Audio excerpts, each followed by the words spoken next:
Picture London on a raw March morning in the year 1542.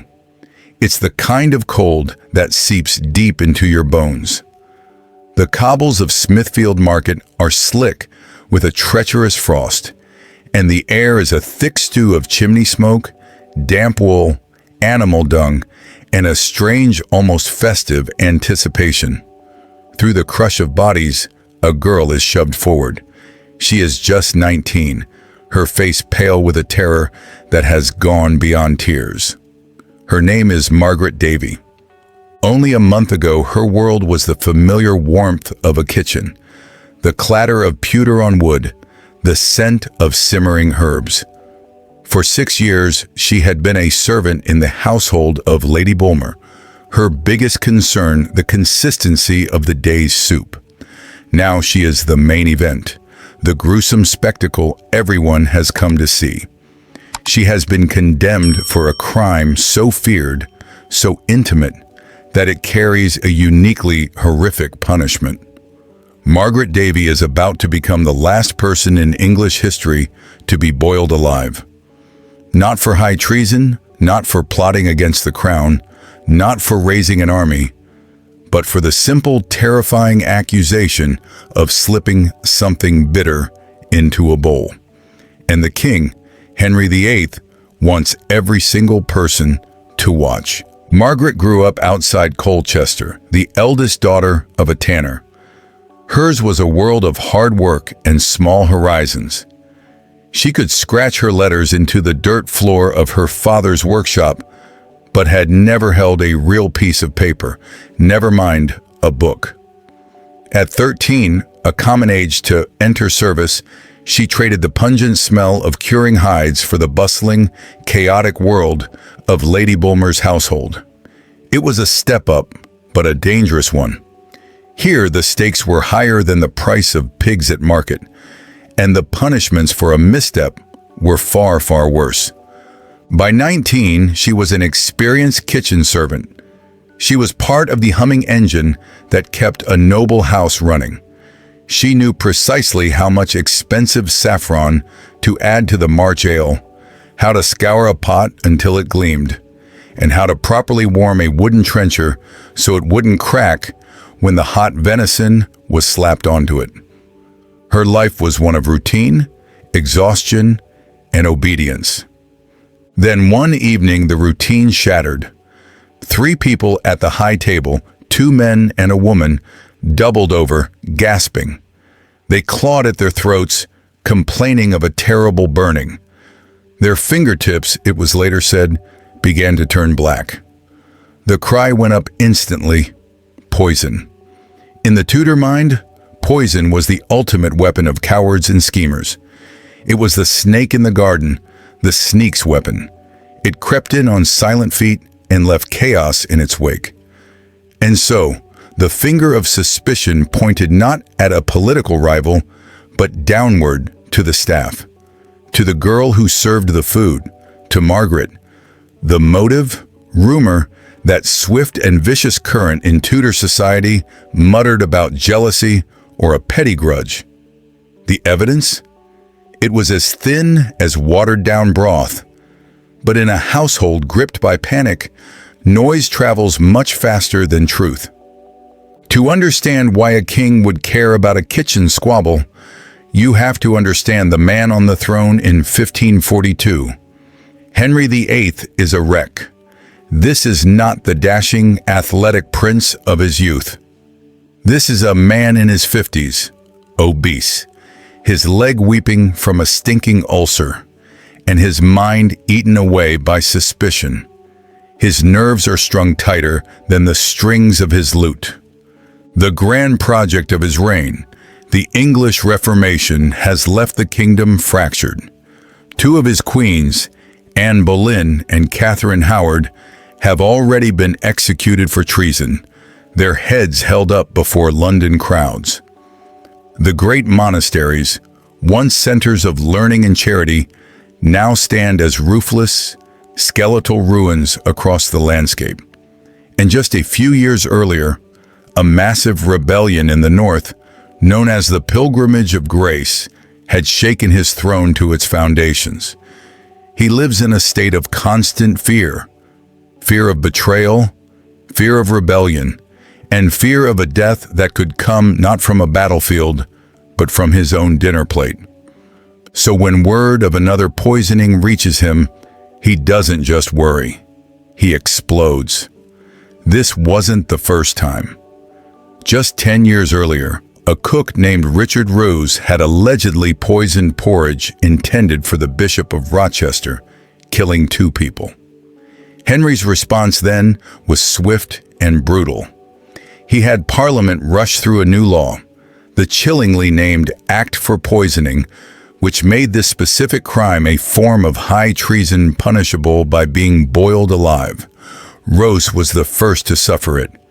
Now Henry signs the order again, scrawling his name with the same unsteady hand that once wrote passionate love notes to Anne Boleyn. The message is clear. If servants can kill their masters with impunity, then the entire social order, the great chain of being with him at the very top, begins to wobble. It was time for another reminder. The legal paperwork for Margaret's case is brutally, terrifyingly short. The charge is listed as petty treason by poison. Petty treason was a special category of crime for betraying a social superior.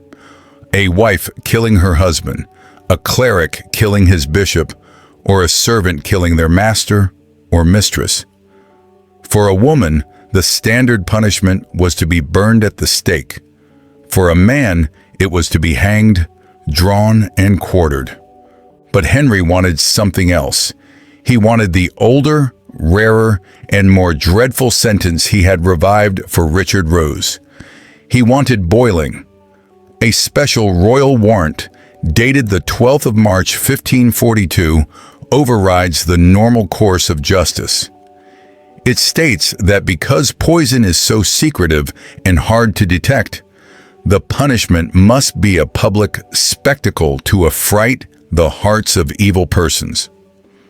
There was no real trial as we would understand it.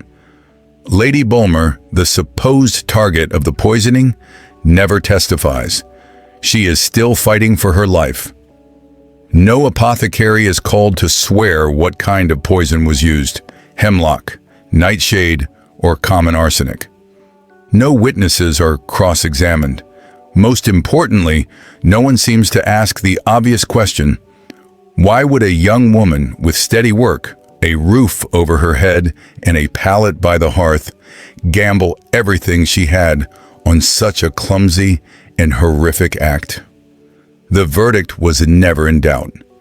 It was less a judgment delivered by a court than a political message about to be written in steam and screams. By 10 o'clock in the morning, the wooden square at Smithfield is packed tight. People are perched on window ledges and clinging to rooftops. Fathers hoist their children onto their shoulders for a better view. Near the market cross, a heavy brick furnace glows with heat. On top of it sits the cauldron. It is vast, black, and could easily serve soup to a whole battalion of soldiers. It is already seething. The chronicler Edward Hall, a man known for his terse and factual style, notes one sickening detail. The water had been seasoned with bay salt and other things, lest the carcass sink too soon. They stripped Margaret down to her shift, the simple linen undergarment she would have slept in. Her wrists are bound tightly with rope. She is led to a gibbet-like contraption over the cauldron, and an iron chain is fastened around her. The rope creaks under her weight as she is lowered inch by inch. Her bare toes touch the surface of the scalding water. The crowd doesn't cheer. A collective gasp, a single inhaled breath of half horror and half morbid curiosity ripples through the thousands gathered. Then she is plunged in. The process is deliberately slow. By most reckonings, it takes nearly 2 hours for her to die. Throughout this agonizing ordeal, No priest steps forward to offer comfort or hear a final confession. Traitors, the law insisted, forfeited their place in heaven just as they had on earth. When it is finally over, a profound silence hangs over Smithfield, and the air tastes metallic and foul. Henry VIII was many things, but he was not a man who acted without purpose. The choice of boiling as a punishment was a piece of calculated political theater. It was a sermon delivered through flesh and fire. Poisoning was a silent, internal, and invisible crime. Boiling was its perfect opposite, a loud, external, and agonizingly visible punishment. It was a way of turning the abstract power of the law into a physical reality that no one could ignore. The act was drenched in symbolism. The servant's body, which had dared to rebel, was now forced to visibly, violently obey the physical law of heat. Chaos was literally dissolved into broth. It was the ultimate counter-image to the idea of royal invincibility and divine order. Henry, the man, might be aging, sick, and fearful in his private chambers. But Henry, the king, could command the very elements to execute his justice in public. The same pen that once signed love letters now signed acts of pure terror, because in a kingdom built on cracks, fear was the only glue that seemed to hold. When the coals in the furnace finally sink to gray ash, Margaret's remains are fished from the cauldron. She is not given a Christian burial. Instead, her bones are taken to a crossroads and pitched into an unmarked grave. A wooden stake is hammered through her ribs, a common practice for suicides and egregious sinners, meant to pin any lingering, restless ghost to the earth. Miraculously, Lady Bulmer recovers, though her voice is said to have been reduced to a permanent hoarse whisper. Rumor says she fled north, away from the royal court, and changed her name. The story goes that every March, she would secretly light a candle for the girl who once warmed her soup and was sacrificed for her king's paranoia. The law that condemned Margaret, the act for poisoning, would remain in place for 5 more years. It was finally scrapped by Henry's son, the young King Edward VI, who declared such punishments repugnant to the nature of a Christian commonwealth. By then, of course, the Tudor state had found new methods of control, and new scaffold had been built with a thirst for fresher blood. Margaret's horrific death was already becoming a footnote. 72,000. That is the low-end conservative estimate for the number of people executed during the reign of Henry VIII. 72,000 lives ended by the rope, the axe, or in rare cases, the cauldron. That figure is staggering, representing nearly 2% of the entire population of England at the time. Most of their names are lost to us. They survive only as brief, chilling entries in parish account books. For a rope to hang John Smith, 4d. For the straw to burn Anne Askew, 1 shilling. Margaret Davy's record only survives because her punishment was so unusual, so shocking, that chroniclers felt compelled to jot it down. Had she been merely hanged or burned like so many thousands of others, her name would have vanished completely. She would have become just another layer of silence beneath the ever-shifting streets of London. Another ghost without a story. We remember the grand narrative of the Tudors. We remember Henry's 6 wives, the dramatic break with the Church of Rome, and the iconic portraits of a king who looks like he could bench press a suit of armor. We remember the golden age of his daughter, Elizabeth I, a period so dazzling it was named after her, Gloriana. But we forget the scaffolding that held all that grandeur up. We forget the kitchen girl who stoked the fire before dawn, the laundress who scrubbed shirts stiff with blood and wine, the nameless maid who carried rose water to royal chambers, where the fate of the nation turned on a whisper. Margaret's story drags the spotlight away from the throne and down to the cold, damp flagstones, down to where a cauldron bubbled and where a terrified king tried to solder his crumbling world together using human fear as his tool. History books love to linger on marble statues and gilt picture frames. They rarely dwell on the smell of scalded bone. Yet Margaret's memory clings like steam to the polished facade of Tudor grandeur. She was poor, she was powerless, and based on the scraps of evidence that remain, she was very possibly innocent. In sentencing a teenage servant girl to the most agonizing death imaginable, King Henry VIII didn't project strength.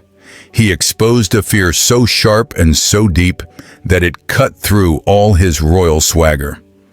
Her death is a brutal reminder that cruelty always slides downhill far faster and easier than mercy ever climbs up. So the next time you picture the power and pageantry of the Tudor court, think of the girl who served supper one night and, through a whirlwind of panic and politics, became supper for a king's consuming anxiety. And remember that forgetting her and the thousands like her is exactly what the court and the king wanted us to do.